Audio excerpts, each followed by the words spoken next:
Stay with me as we expand our knowledge with videos from all over the internet that's going to make you question reality. Let's just start.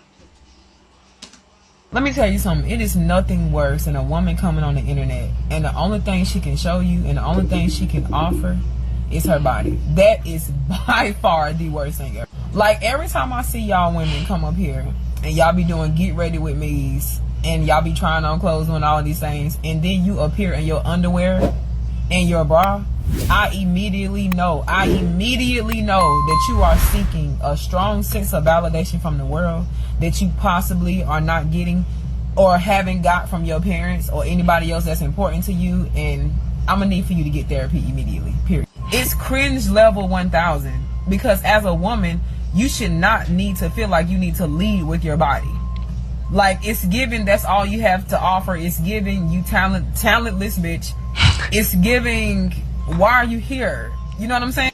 But yeah, it's just giving cringe level 1000. Like, you should not have to lead with your body at all. Not only that, what's worse, you will not attract quality men. You just won't attract quality men. And you wonder why you all online singing these, nothing wrong with Megan Thee Stallion, nothing wrong with my girl. I'm just saying that a lot of y'all can relate so much to what these women are saying, because that's the energy that you carry every day. That's the energy that you carry. You don't carry yourself with self-respect. So if I was a man, yes, I would take one look at you and say, you know what can I do with her after 2 a.m.? Straight up, because that's all you bitches have to offer. You attract your unhealed trauma into your life, especially your relationships. Let me explain, and I'll tell you what you can do so you can stop repeating these patterns. Understand these 3 things. Trauma, that is a trait or a behavior that someone did that was painful, wrong, too much, or not enough. The second is a coping mechanism. This is what you do to overcome, protect, and hide the trauma. Third is a trigger. A trigger is something that reminds you of the trauma and activates the coping mechanism. I say it all the time. Nothing triggers you, it reveals what's inside of you. Let's do a quick exercise to prove this to you. Use your parents for these questions. Now, even if you love your parents, still answer the questions. Even if they weren't in your life, still use someone that comes to mind, or use a different person for the questions. Start with dad. I want you to answer this question. In 1-word answer, what's the one thing you dislike most about your dad? Now, I want you to answer that question 3 times. So you have 3 1-word answers for dad, and they will be traits or behaviors, something he did or didn't do. Then once you're done, do mum as well. Think of mum, whoever played that role for you. In 1 word, what's the one thing you dislike most about mum? It will be a trait or a behavior. It could sound like selfish, controlling, manipulation, dismissing, ignoring, rejecting, etc. 1-word answers, traits and behaviors. Once you've got your words, pause the video if you need more time, get your words. Now look at these words. These are wounds of yours. These are things that you attract into your life, especially your intimate relationships. When you perceive these things, when someone does these traits and behaviors, it triggers you into a coping mechanism, and it gets really deep from here. Think of the words you came up with.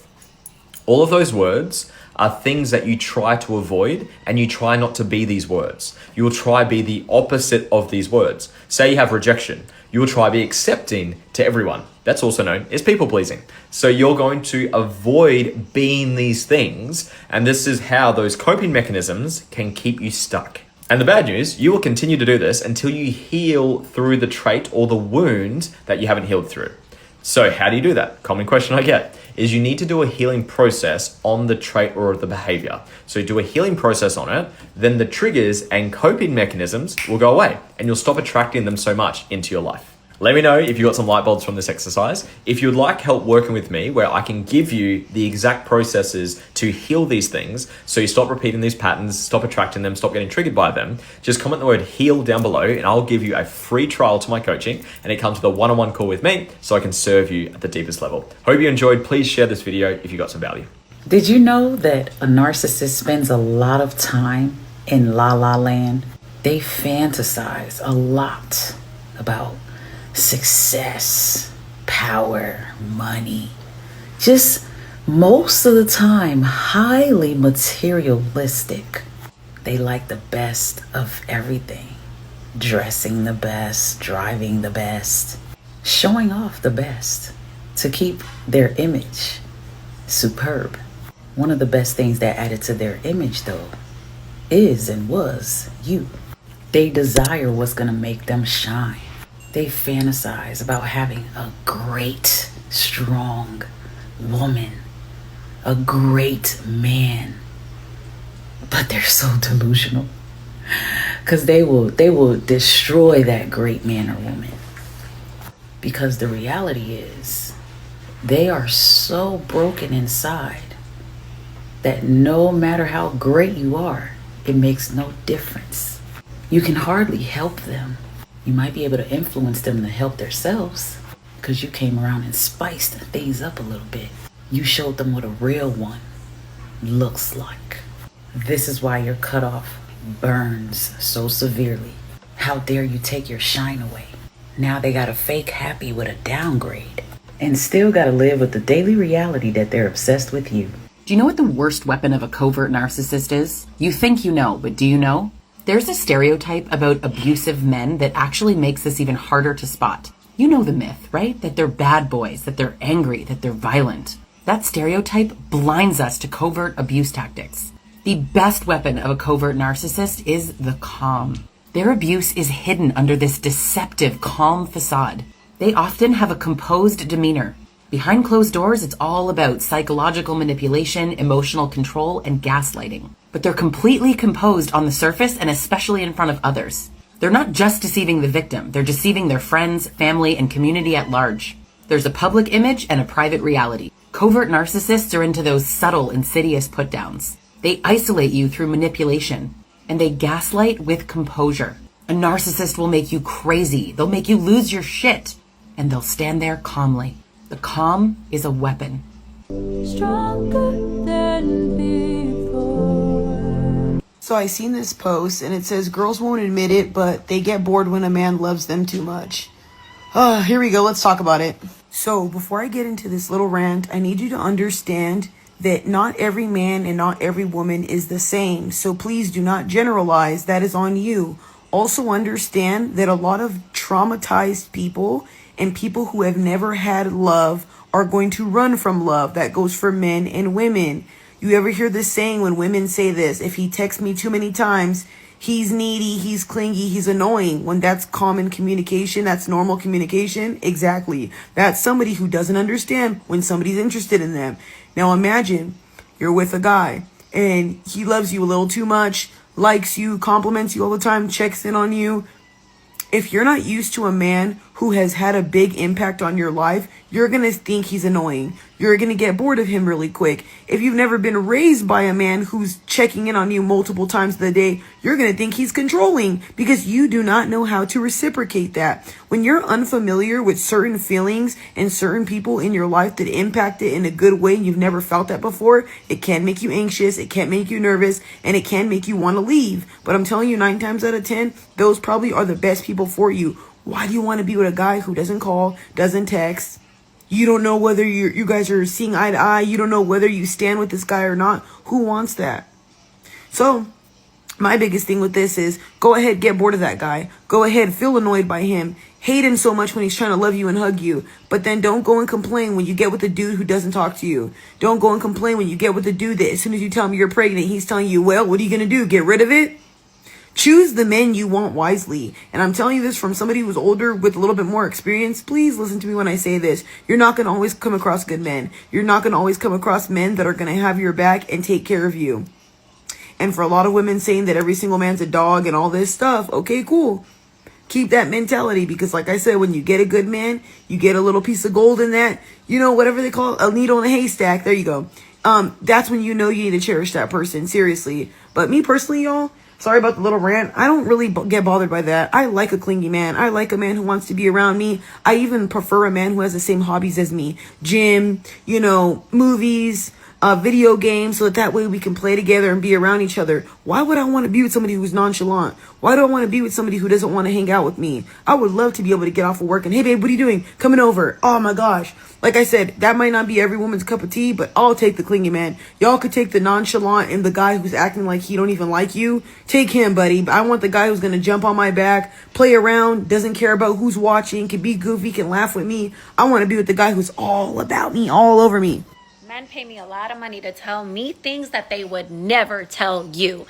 I'm a professional webcam model and I hear men's deepest, darkest secrets every single day. Today, we're going to be talking about breakups, okay? So before a man breaks up with a woman, he already knows he no longer desires her.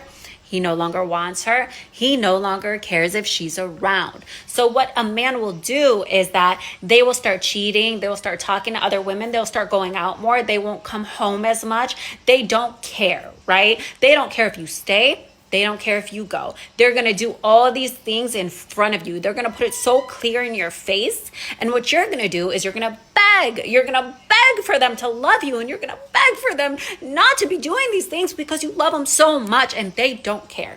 In their mind, it's already over. So they don't care if you stay. They don't care if you go, right? So let's say you actually build up all the courage to leave, right? You leave this man, but you're so weak that you think you need him as a friend. Trust me when I say this, because I've been through this. You think you need him as a friend because you're like, you know what? I could keep him as a friend until I find somebody better. Listen. He is not going to think about all the fucked up things he did to you until you completely cut him off. If you keep that man as a friend, he's going to keep doing these things and he's going to be like, it didn't even hurt her. She doesn't care. We're still friends. He's going to be telling his friends, we're still friends. It's cool. Like, you know, let's go party. Let's go do these things. I don't need to think. I'm absolutely convinced that all modern women settled for their current man. Most men in most relationships are her second choice. Another reason why women can walk away so easily and seem to be destroyers and not builders. A woman will give up on a relationship like that and not consider your sacrifice to want to better her life, to build something. That is why I've been saying for years, vet a woman for her ability and propensity to want to build. Build what you say. Build something that will outlive both of you. This is one of the darkest manipulation techniques to make someone fall in love with you. It's highly toxic, and I strongly discourage using it, but it's important to be aware of it. This technique is known as alternating pleasure with inflicting pain. This works for both boys and girls. The method involves a 3-step formula. Step 1. Create a pattern of giving pleasure and validation. Start by offering consistent attention, praise, and affection, making the other person feel valued and wanted. Step 2. Then you need to break the pattern. Pull away and become distant. This sudden shift causes insecurity, making the person question themselves and seek your validation. When you treat someone badly like this, it makes their self-esteem go down, and the only thing that can make it go up again is only you. Finally, the 3rd step is to start validating them again. After inflicting emotional pain by withdrawing, you validate them again. This roller coaster of emotions creates an attachment, making you unforgettable to them. By lowering someone's self-esteem and positioning yourself as the source of their emotional highs, this tactic manipulates their feelings and fosters dependence on you, making them addicted to you. It's actually quite common for narcissists to show these little moments of insight and self-reflection every now and then. And this is a really bad thing for someone who is trauma bonded or married or in a long-term relationship with the narcissist and desperately trying to make a situation that will never work. Because it just gives you this endless hope that if you just say it in the right way, at the right time, with the right words and the right tone, maybe you can get through to them. Because there was that time that they acknowledged this aspect of their personality or their behavior. But the problem is that though they can show those little moments of faux accountability and faux insight, which is what I'm going to refer to it as, they very quickly rationalize and justify these things away and default back to their narc settings. And they are so good, as that quote goes, at giving you just enough hope to hold on to nothing. And if you're new here, I'm a narcissistic abuse educator and a narcissistic relationship recovery coach. Make sure you hit follow and you can book a session with me through the link in my bio. If I were you, I would train myself without being upset about anything that comes out the narc's mouth. One is mental illness. And you already know, because I'm a believer in the Lord Jesus Christ, I'm going to give you the real on the spiritual side of it. It's an old devil. It's an old entity. It's old. It's been around since the Garden of Eden. And we're just now getting the definition and the official stamp from the Psychiatric Association. Isn't that wild? The reason why you need to train yourself to not be upset is because you have to understand, number one, is mental illness. Two, they have to justify their behavior towards you, the things they say about you, by ruining your reputation and trying to tear down your character. Character assassination. They have to do it. They're compelled to do it. Here's the thing. This is what I love about the Lord. The Lord says, I will give you a good name. This is why sometimes not everything you hear you must believe. You need to check for yourself. And also, to have the Holy Ghost, have some discernment. I'm going to give you a quick story. During the time the narc was saying something about me and different people started saying, oh, she got an attitude, she this and that. Somebody that I hadn't spoken to in years, but they knew me very well, somebody who I thought was my friend, was telling them what was going on. And the person said, nah, she ignoring him. Has an attitude. He was like, her face is set. Because you know me. Train yourself. If you are a man who tends to fall hard and fast for a woman, let's talk. The technical term for this is called limerence. Okay, now if you experienced any type of attachment traumas in your background, you are more susceptible to this type of thing happening. The reason being is because throughout your life, you have potentially used fantasy to escape your reality, aka a shitty childhood. Fantasy actually releases dopamine, it releases chemicals in our brain. It gives us a bit of a high when we are imagining, when we are fantasizing about a future, when we are fantasizing about a beautiful woman that is sitting right in front of us that could save us, that could make us feel whole. So you end up spending all this time up in your head imagining this amazing woman, and her value increases because your mind actually is making her more value than she really is. You don't know her. You're just falling in love with what your mind is telling you to fall in love with. So this is something that I do with my clients, right? Bringing them back to reality, writing down, being realistic, understanding what you know and what you don't know about this person, and avoiding giving them qualities, magical qualities that they don't necessarily deserve. Intimacy should be earned. When an empath man falls in love with a narcissist woman, he dives all in. He assumes that his love is going to go beyond the walls she has created, thinking that his loyalty is going to be enough. But the harsh reality of a narcissist woman is that she thrives on his pain and takes advantage of his kindness. She will play mind games with him, pull him in with her sweet words, and then push him back to keep him chasing, knowing fully aware that he's going to come back. And while he's pouring his heart out, she will keep testing him to see how much he can endure to stay without taking. And while he's thinking that, wondering why his love is not enough, maybe, just maybe, it was never love she wanted. It was all about control. If you relate to this reel, stay tuned for part 3. You won't regret it. If they do this one thing, there is a huge chance that they have narcissistic tendencies, and it's a behavior that most people overlook. Just to preface, you can't diagnose someone as a narcissist based on just like a few behaviors, but if they're showing these patterns of deep manipulation, control, you don't need a diagnosis to justify getting the hell out and protecting yourself. So one of the biggest signs is that they never take accountability for their actions, ever. No matter what happens, somehow it's never their fault. If they hurt you, you're the one that's too sensitive. If they messed up, you're the one that made them do it. And if you bring up something they did, you're the bad guy for even mentioning it. Narcissists don't apologize. They deflect, they twist, they manipulate until you feel guilty for even bringing things up in the first place. A healthy person can own their mistakes. A narcissist will burn everything down before admitting that they were wrong. So if you have somebody in your life that refuses to take accountability, believe them, because they never will, and you don't need a diagnosis to walk away. I learned quite a bit about human mating behavior as a student at Oxford. Here are 3 things I would consider red flags if I were dating as a heterosexual woman. First, men don't like the guy. Kind of a sad one, but male-male friendships are much easier to maintain than male-female romantic relationships. And so if a guy can't maintain guy friends, that is a strong signal that he won't be able to maintain you. Second, his dad cheated on his mom. Infidelity runs in families, it's partially genetic, and some research indicates that the genes that influence infidelity differ between the sexes. So that's just to say that, all else being equal, a guy with an unfaithful father is more likely to cheat on you. Finally, I learned from Dr. David Buss that a man with low mate value will often put down a woman he wants to reduce her self-perceived mate value, her self-esteem, in order to get her to lower her standards and accept him as a mate. So my third red flag is a guy negging you. Don't internalize his signaling. Recognize it for what it is, a strong signal that you can do better. This is going to sound insane, but hear me out. Your mind is a really, really creative part of your life, and it will self-sabotage so creatively, you won't even know what's happening. So let's take the example of, like, let's say you grew up without any money, and you find yourself blaming that trait in your life in a lot of conversations. Maybe you accidentally put yourself in, like, the victim position. You complain to friends. You always say, oh, that doesn't apply to me. I didn't grow up with money. My parents weren't rich, whatever it is.